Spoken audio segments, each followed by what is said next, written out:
నేను స్వయంగా 5.5 నెలలు కుటుంబానికి పిల్లలకు అందరికీ దూరంగా ఉండడం, ఆ బాధ అవమానం, జరిగినటువంటి వ్యక్తిత్వ హననం అవన్నీ కూడా ఎన్ని కోట్ల రూపాయలు ఇచ్చినా అది తిరిగి వచ్చేటటువంటి విషయం కాదు.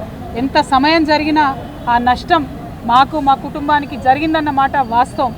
అయితే ఆ కఠిన సమయంలో నాతో పాటు డబ్బులు ఉన్నా లేకున్నా ప్రతి హియరింగ్కి ఇక్కడ ఉన్న మా అక్క చెల్లెలు అన్నదమ్ములు అందరూ కూడా ఢిల్లీ వరకు వచ్చి నాకు మద్దతుగా ఇచ్చి నైతిక స్థైర్యాన్ని ఇచ్చి ఇక్కడ నా పిల్లలు ఒంటరిగా ఉన్నప్పుడు వారికి అండగా నిలిచినటువంటి ప్రతి ఒక్కరికి కూడా నేను హృదయపూర్వకంగా ధన్యవాదాలు తెలియజేస్తా ఉన్నాను. ప్రత్యేకించి మా అమ్మకు, మా నాన్నకు, మా అత్తమ్మకు, మా మామయ్యకు, మా మొత్తం భర్త తరఫున కుటుంబానికి అందరికీ కూడా నేను హృదయపూర్వకంగా ధన్యవాదాలు తెలియజేస్తున్నాను, పాదాభివందనాలు తెలియజేస్తూ ఉన్నాను. మీరు ఇచ్చినటువంటి బలంతోనే ఆ జైల్లో 5.5 నెలలు కూడా నేను పిల్లలు లేకపోయినా కన్నీళ్లు దిగమింగుకొని కర్తవ్యాన్ని గుర్తు చేసుకొని గడిపినానని చెప్పి ఈ సందర్భంగా తెలియజేస్తున్నాను.